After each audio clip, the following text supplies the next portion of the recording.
स्वलोक महलोक जनलोक तपलोक सत्यलोक परमात्मा अच्छा अमेरिका रे नहीं कि रशिया रे नहीं कि लंडन रे नहीं कोठी नहीं भाग्यटा परमात्मा के ऊपर निर्भर पहले ईश्वर सर्वभूतानां हृदय से अर्जुन तिष्ठति ब्राह्मण सर्वभूतानि जंत्रुढानि मायया ईश्वर समस्त हृदय अच्छा सनातन धर्म बोली आम जहाँ कहूचे ये मूल समस्ते आदि किछि किछि नहीं ये सागर हेले समस्त होती नई भाग्य गोटा नियारा जिनिस भाग्य ज्योतिष शास्त्र भितर नुहे से तार ऊर्ध्वरे हो। नमस्कार आम गण रे आज श्रीजुक्त शांतनु नायक अच्छा से जड़े ज्योतिर्विद आज तांकोटू ज्योतिष शास्त्र विषय जानी बहुत समस्या समाधान संभव हो पार चलतु तांको स्वागत करिया। प्रथमे आम ज्योतिष शास्त्र को आम केते दूर सत्यता रही से ज्योतिष शास्त्र रे ज्योतिष शास्त्र संपूर्ण 100% सत्य ताहा केमिति प्रत्येक जीवजंतु ऊपर ज्योतिष शास्त्र कहले सूर्य चंद्र ग्रह तारा एमानकर जो फोक्सटा जो ज्योतिटा समस्त विच्छुरित हो पड़ुछि सेटा केते कांशरे पड़ुछि सेही अनुसार आम शरीर सेटा प्रतिफल जागृत करूछि एणु ज्योतिष शास्त्र ही 100% पूरा ठीक तो कथार अच्छी भाग्य को कोई बदल पारे आपण कहते ज्योतिष शास्त्र 100 मात्रा रे ठीक तेरे भाग्य को जब बदल पारे तेरे ज्योतिष शास्त्र कौन आवश्यकता रही निश्चित अच्छी कहीं भाग्य गोटा नियारा जिनिस भाग्य ज्योतिष शास्त्र भितर नुहे से तार ऊर्ध्वरे बहुत कहीं ना ज्योतिष शास्त्रटा केवल प्रकृति उपर कार्यकारी करिवो मनुष्यर प्रकृति पर धर काम क्रोध लोभ मोह मदमाश्चर्य उपर ज्योतिष शास्त्र तार सीमा सरहद रही किंतु भाग्यटा परमात्मा के ऊपर निर्भर अच्छा एणु सेटा ज्योतिष शास्त्र परिवर्तन कर पारिबा ना तेमने आपण कहया हिसाब ज्योतिष शास्त्र भाग्य को परिवर्तन कर पारिबा ना केवल आकलन करा जाय पारे तबे ज्योतिष शास्त्र आरंभ केबेठु ज्योतिष शास्त्र मुनि ऋषि मानकठू आरंभ भृगु गार्ग यही मानकठू ज्योतिष शास्त्र आरंभ होइछि तापरे ए शास्त्र को बराहमीर पंडित अन्यान्य पंडित माने ताकू आउ विस्तृत भाव वर्णना करछन्ति टीका करछन्ति अच्छा मूल हैला भृगु ऋषि सेठू आरंभ होइछि भृगुंक परे आमर शुक्राचार्य तापरे बराहमीर पंडित तापरे एपरि बहुत पंडित माने खना ऋषि किंतु बहुत पंडित माने ताकू टीका कर सरलीकरण करछन्ति ना आमे जहाँ जानिछु कि दर्शक मैंने निश्चित भाव जानी जिते श्रीकृष्णकर भी ज्योतिष शास्त्र उपर गणना होगी सब जिन बाहरी रामचंद्र भी से भाई यह ज्योतिष शास्त्र बहुत पुरातन सत्य जुगर अच्छी सत्य जुग माने भृगु ऋषि समय अच्छी अच्छा तो ये जो गणना करा जाए ये गणना रे यदि सठिकता नथा तेरे पुरातन ये धारावाहिक भाव में आसी न तो तथापि आजिका समय लोक मैंने आपको अंधविश्वास भावुं आ पचर किसी कहानी रही कि किसी कारण रही कि अंधविश्वास भाव कारण कौन रही एणु ज्योतिष शास्त्र केबे मिछ नुहे एटा संपूर्ण ठीक से माने से जाके जान जी जेमती बीए पढ़ीनी कहे बीए पाठ किछि नुहे तबे ज्योतिष शास्त्र आपण जो गणना करंती केउ आधार रे आपण गणना करंती एटा ग्रह नक्षत्रक आधार रे गणना एटा दुई प्रकार गोटा फलित ज्योतिष गोटा होछि गणित ज्योतिष मूल है गणित ज्योतिष आम जो पांजी निरूपण करा गणित शास्त्र द्वारा निरूपण करा जोटा फलित शास्त्र सेटा कौन ना गणित रे निरूपण हैला परे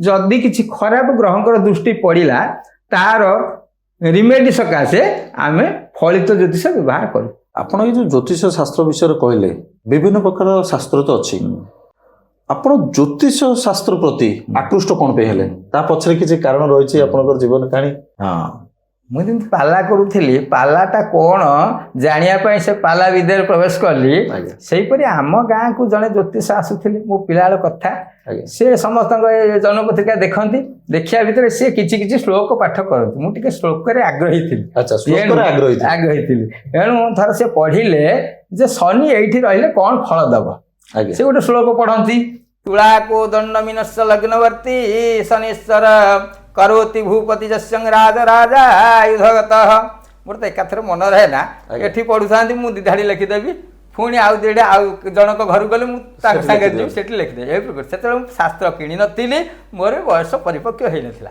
ତାପରେ ଯେତେବେଳେ ସେତେବେଳେ ଆପଣ ଶ୍ଲୋକ ପ୍ରତି ଆକୃଷ୍ଟ ଥିଲି ଆଜ୍ଞା ସେ ଯିଏ ଜ୍ୟୋତିଷ ସେ ସାଧାରଣ କୁହନ୍ତିନି, ସେ ସବୁ ଶ୍ଲୋକ ପଦେ ପଦେ ଗାଆନ୍ତି। ମଙ୍ଗଳ ଉଚ୍ଚତର ଥିଲେ କଣ ଫଳ ଦବ ଶ୍ଲୋକରେ, ଆଉ ବୃହସ୍ପତି ଉଚ୍ଚତର ଥିଲେ କଣ ଫଳ ଦବ ଶ୍ଲୋକରେ, ଏସବୁ ଗାଆନ୍ତି।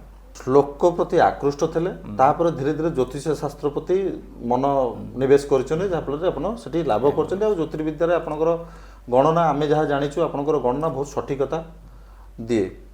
ତ ଏଇ ଯେଉଁ ସଠିକତା ଭିତରେ ଆପଣଙ୍କର ଆସୁଛି, ଆପଣଙ୍କର ମୋ ଭିତରେ ମନ ଆସୁଛି ଜ୍ୟୋତିଷ ଶାସ୍ତ୍ର କେଉଁ ଦେବାଦେବୀଙ୍କୁ ସୂଚାଏ? 10ଟି ଦେବୀ ଅଛନ୍ତି। ସେ ହେଉଛନ୍ତି କିଏ ନା କାଳିତାରା ମହାବିଦ୍ୟା ଷୋଡ଼ଶୀ ଭୁବନେଶ୍ୱରୀ ଭୈରବୀ ଚିହ୍ନମତାତ ବିଦ୍ୟା ଧୂମାବତୀ ତଥା ବଗଳା ସିଦ୍ଧ ବିଦ୍ୟା च ମାତଙ୍ଗୀ କମଳାତ୍ମିକା ଏତାଦଶ ମହାବିଦ୍ୟା ସିଦ୍ଧ ବିଦ୍ୟା ପରିକୀର୍ତ୍ତିତା। ଏ ଚଣ୍ଡୀର ଗୋଟେ ଶ୍ଲୋକ। ଆଉ ମାଙ୍କର ଯେ ମେଷ ରାଶିର ଅଧିପତି ହେଉଛନ୍ତି ମା ବଗଳାମୁଖୀ, ବୃଷ ରାଶିର ଅଧିପତି ହେଉଛନ୍ତି ମା କମଳା, ଆଉ ମିଥୁନ ରାଶିର ଅଧିପତି ହେଉଛନ୍ତି ମା ଷୋଡ଼ଶୀ, ତାପରେ କର୍କଟ ରାଶିର ଅଧିପତି ହେଉଛନ୍ତି ମା ଭୁବନେଶ୍ୱରୀ। ଏହିପରି 10 ମହାବିଦ୍ୟାର 10ଟି ଦେବୀଙ୍କୁ ଆଧିରେ ସଂଯୋଗ କରାଯାଇଛି।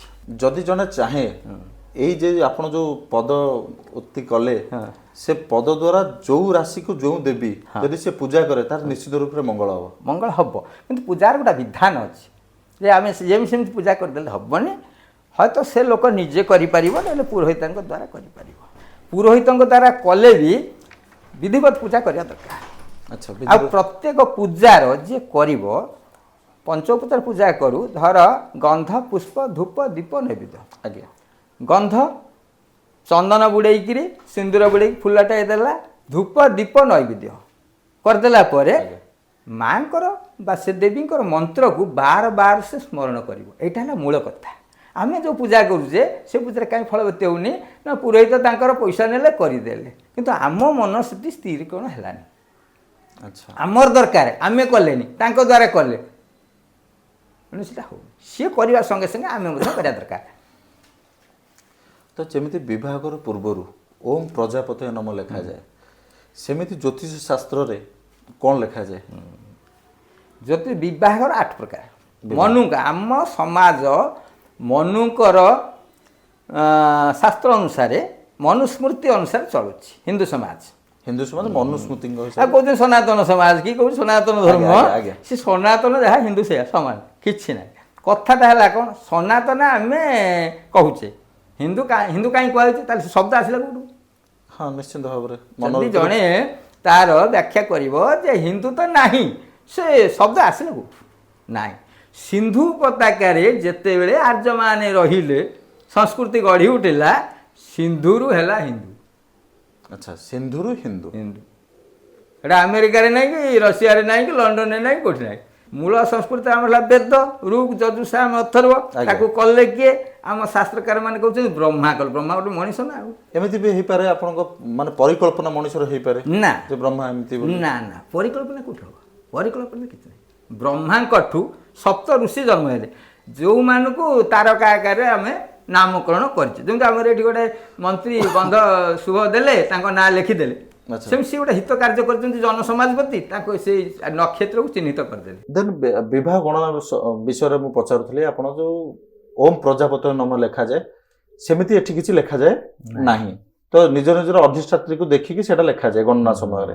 ତେବେ ଏ ଯେଉଁ ବିବାହର କଥା ଉଠିଲା, ବର୍ତ୍ତମାନ ସମାଜରେ ବିବାହ କେତେ ପ୍ରକାର, ଆଉ ପ୍ରେମ ବିବାହକୁ ଶାସ୍ତ୍ର ସମ୍ମତ ଅଛି ନା ନାହିଁ? ବିବାହ ହେଉଛି 8 ପ୍ରକାର। କ'ଣ ନା ମନୁ ଋଷିଙ୍କ ନିୟମ ଅନୁସାରେ ଆମ ମାନବ ସମାଜ ଚଳୁଛି। ମନୁଷ୍ୟ ଅପତ୍ୟ ପୁମାନ୍ ଇତି ମାନବ।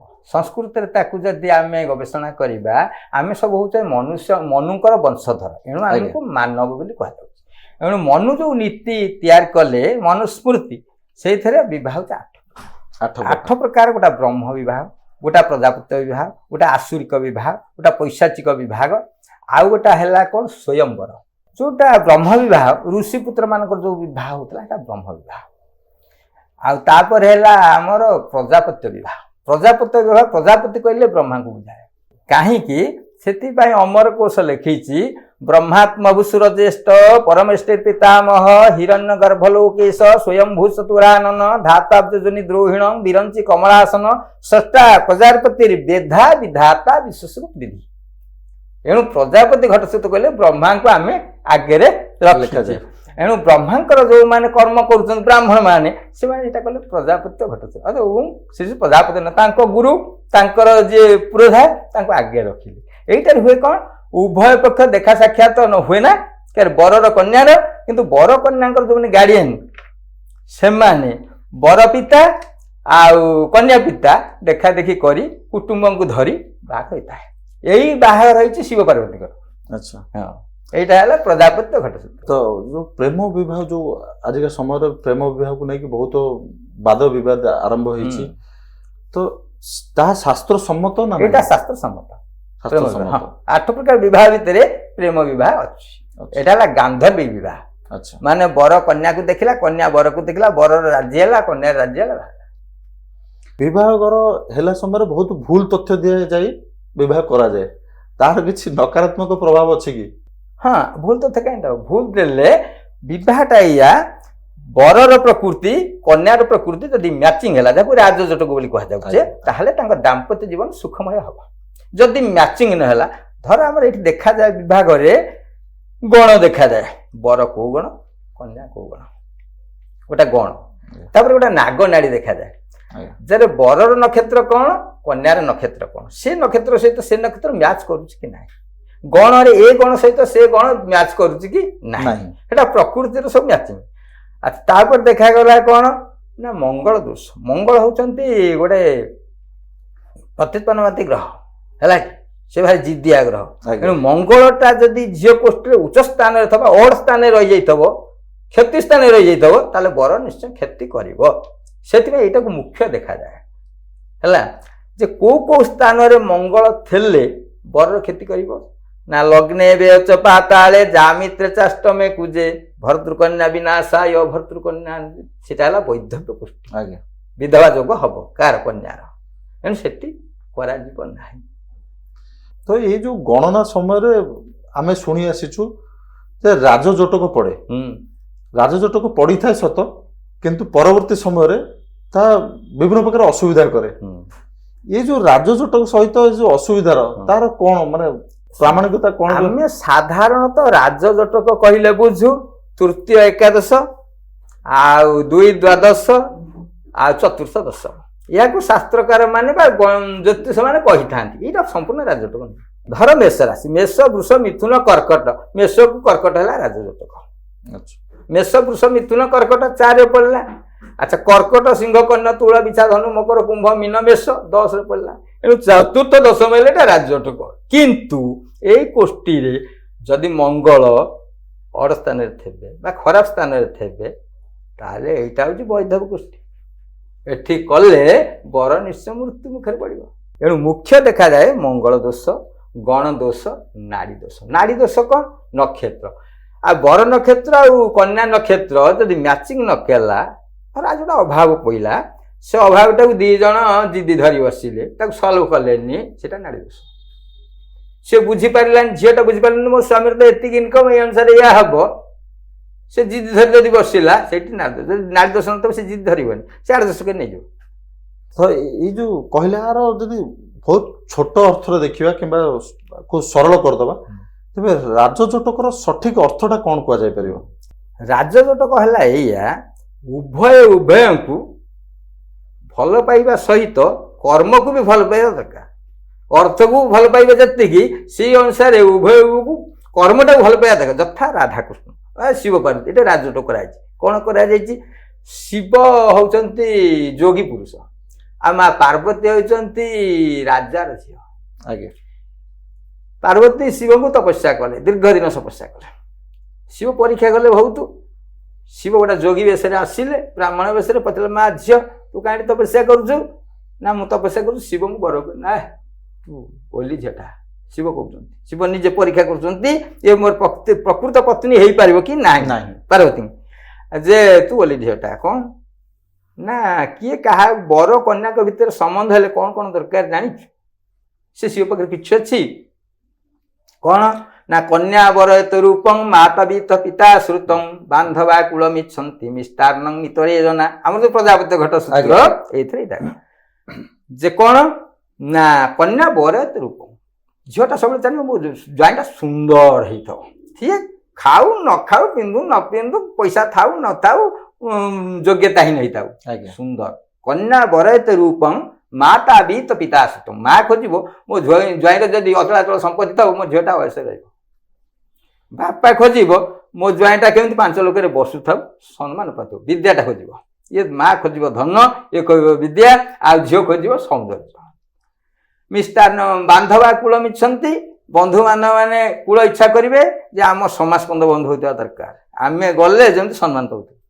ମିଷ୍ଟାର୍ଣ୍ଣଂ ମିତରେ ଜନା, ସାଧାରଣ ଲୋକ ଭୁରି ଭୋଜନ ଦେଲା ଭୋଜି ଭଲ କଲା କି ନାହିଁ କଥା। ଏଇଟା ହେଲା ପ୍ରଜାପତ୍ୟ ଘଟ ସୂତ୍ରର କଥା। ଏଣୁ ଏତେ ଗୁଡା କଥା ଯୋଉଠି ଅଛି ଯେ ଝିଅର ହୃଦୟ ପୁଅର ହୃଦୟ ଯଦି ନ ମିଳିଲା ସେଟା ଆସୁରିକ ବିବାହ ହେଇଯିବ, ଦାମ୍ପତ୍ୟ ଜୀବନ ସୁଖମୟ ହବ। ତ ଏଇ ଯୋଉ ସମାନ ସମୟ ସମାନ ରାଶି ଥିଲେ ମଧ୍ୟ ମଣିଷର ଯେମିତିକି କଥାରେ ଅଛି ସମାନ ସମୟ ସମାନ ରାଶି ଥିଲେ ତ ସ୍ୱଭାବ ସମସ୍ତଙ୍କର ସମାନ ହବା କଥା, କାରଣ ସବୁ ଗ୍ରହ ନକ୍ଷତ୍ର ତ ଗୋଟେ ଜାଗାରେ ଥାନ୍ତି, ତ ସ୍ୱଭାବ କାହିଁକି ବଦଳେ? ଏଇଟା ହେଲା ପୂର୍ବଜନ୍ମର ସଂସ୍କାର ହେଲା କି। ଧର ଆଜି ବର୍ତ୍ତମାନ 12ଟା କି 1 ବାଜିଛି, ଏଇ 1ରେ ସାରା ଭାରତ ବର୍ଷରେ 1 ପିଲା ଜନ୍ମ ହେଇଥିଲେ। ଆଜ୍ଞା, ସମସ୍ତଙ୍କ ଆମ ଜ୍ୟୋତିଷ ଶାସ୍ତ୍ରରେ ରାଶି ସମସ୍ତଙ୍କ ସମାନ ହବ, ହବନି? ହଁ ନିଶ୍ଚିତ ହବ, ହବ। ନକ୍ଷତ୍ର ବି ସମାନ ହବ, କିନ୍ତୁ ସମସ୍ତଙ୍କର ଯୋଗ୍ୟତା କଣ ସମାନ ହବ? ସମସ୍ତଙ୍କ ଆକୃତି କଣ ସମାନ ହବ? ହବ ନାହିଁ। କାହିଁକି ହବ ନାହିଁ? ସେଇଟା ଗୋଟେ ଆନୁମାନିକ କରାଯାଇଛି ହେଲା କି। କାହିଁକି ହବନି ସେଟାର କାରଣ ହଉଛି, ସେଟା ହଉଛି ଜନ୍ମର ସଂସ୍କାର, ପିତା ମାତାଙ୍କର ସଂସ୍କାର ଅନୁସାରେ ପୁତ୍ର କନ୍ୟାଙ୍କର କିଛି ମଧ୍ୟ ପ୍ରଭେଦ ଆସିବ। ସଂସ୍କାର କାହିଁକି ଅର୍ଜୁନଙ୍କ କୃଷ୍ଣଙ୍କ ପାଖରେ ଥିଲେ, ଭଗବତ ଗୀତା 18 ଅଧ୍ୟାୟ ଲେଖା ହେଲା। ଅର୍ଜୁନ ପଚାରିଲା ଯେ ଭଗବାନ ଭଗବାନ ସମସ୍ତେ ହଉଛନ୍ତି, ଭଗବାନ କୋଉଠି ଅଛନ୍ତି? ତାଙ୍କ ପାଖରେ ଥିଲା, ଭଗବାନ ଜାଣିପାରିଲେନି କାହିଁକି କୋଉଠି ଅଛନ୍ତି? ଭଗବାନ ଉତ୍ତର ଦେଲେ, କହିଲେ ଈଶ୍ୱର ସର୍ବଭୂତାନାଂ ହୃଦୟେ ଅର୍ଜୁନ ତିଷ୍ଠତି ବ୍ରାହ୍ମଣ ସର୍ବଭୂତାନି ଯନ୍ତ୍ରୁଢାନି ମାୟୟା। ଈଶ୍ୱର ସମସ୍ତଙ୍କ ହୃଦୟରେ ଅଛନ୍ତି। ଅର୍ଜୁନ କହିଲା ତାହେଲେ ମୋ ହୃଦୟରେ ଅଛନ୍ତି ନା? ନା ଆପଣଙ୍କ ହୃଦୟରେ ନା? ହଁ। ନା ତାହେଲେ ମୁଁ ଜାଣିପାରୁନି କାହିଁକି? ମୋ ହୃଦୟରେ ପ୍ରଭୁ ଅଛନ୍ତି, ଯାହାର ଅନୁବାଦ ଆମର ମଧୁବାବୁ କରିଛନ୍ତି। ମୋ ପାଶେ ଅଛନ୍ତି ଦିବସ ରଜନୀ ମହାପ୍ରଭୁ ପରେ ପର, ଏକଥା ସୁମରି ହୃଦୟ ତାଙ୍କୁ ପୂଜିବୁ ନିରନ୍ତର। ଆମ ହୃଦୟ ତ ପ୍ରଭୁ ଅଛନ୍ତି, ଆମେ ମନ୍ଦିର ଅଟାଳି କରି କାହିଁକି ପୂଜା କରୁଛେ? ସେଟା ସମସ୍ତଙ୍କୁ ସେ ଜ୍ଞାନ ଆସିବନି। ଆଜ୍ଞା, ଭଗବାନ ଯେତେବେଳେ ଅର୍ଜୁନ ପଚାରିଲେ ଭଗବାନ ବୁଝେଇଦେଲେ, କହିଲେ ବହୁନାଂ ଜନ୍ମନାଂ ମନ୍ତେ ଜ୍ଞାନବାନ ପ୍ରପଦ୍ୟନ୍ତେ ବାସୁଦେବ ସର୍ବମିତ ସମହାତ୍ମା ସୁଦୁର୍ଲଭ। ବହୁ ଜନ୍ମର ସଂସ୍କାର ହେଲେ ଭଗବାନ କୋଉଠି ଅଛନ୍ତି ଜାଣିପାରିବେ। ଏଣୁ ପ୍ରତ୍ୟେକ ନର ନାରୀ ସେ ସ୍ୱାମୀ ସ୍ତ୍ରୀକି ଚିହ୍ନିବ, ସ୍ତ୍ରୀ ସ୍ୱାମୀକି ଚିହ୍ନିବ, ଆଜ୍ଞା, ବା ପ୍ରତ୍ୟେକଙ୍କୁ ଚିହ୍ନିବେ, ସେ ସଂସ୍କାର ନହେଲେ ହବନି।